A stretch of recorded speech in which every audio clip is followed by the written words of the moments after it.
Good day. My name is Vince Macarandan, and now I have a magisterial lecture on Descartes, Kant, and Hegel. The question about reality that was confronted by Descartes, Kant, and Hegel is: does the human mind grasp the knowledge about the eternal existence of the soul and God?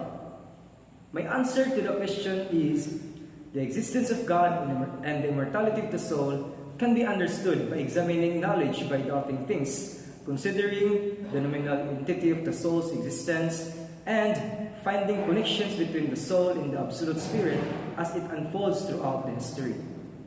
In other words, God and the soul's eternal existence require a mind to examine all things by doubting things in the physical world, until it reaches the ideas beyond this world, which they call nomina, and then to come to the conclusion that there is one reality, which is God, that works throughout time.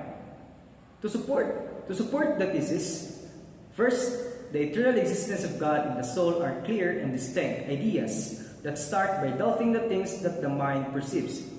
Second, understanding the existence of God and the immortality of the soul requires both faith and reason, because our limited human minds cannot fully grasp these concepts through reason alone, especially when it comes to matters beyond the physical world.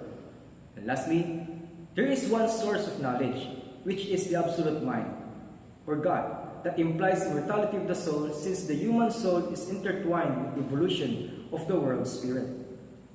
To illustrate these points, first, imagine being in a dark room with no knowledge of the objects inside.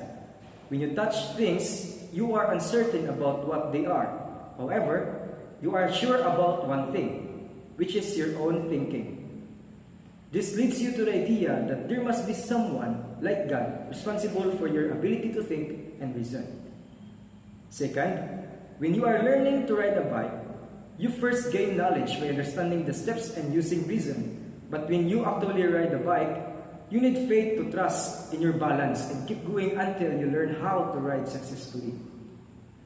And lastly, when baking bread, using a single mold to make multiple loaves of the same shape suggests that there's just one origin of the source for all of them and continues its shape until it vanishes. My insights on these points. First, doubting is the first step to convince oneself of the certainty of the things by examining it, to avoid misinterpretation in acquiring knowledge, especially the existence of God and the immortality of the soul. Second, faith reaches the ideas beyond the world, and the reason alone limits its understanding of the thing in the physical world. That's why believing the things beyond the senses directs the mind to understand the spiritual realm with the help of reason. And lastly, everything originates from a single source, and there is a guiding force in every being, with the soul serving as the connection to God. The implication of these three insights: there are certain factors that provide explanations to the existence of God and the immortality of the soul, such as thoroughly examining everything in the physical world, because it leads to understanding the spiritual realm.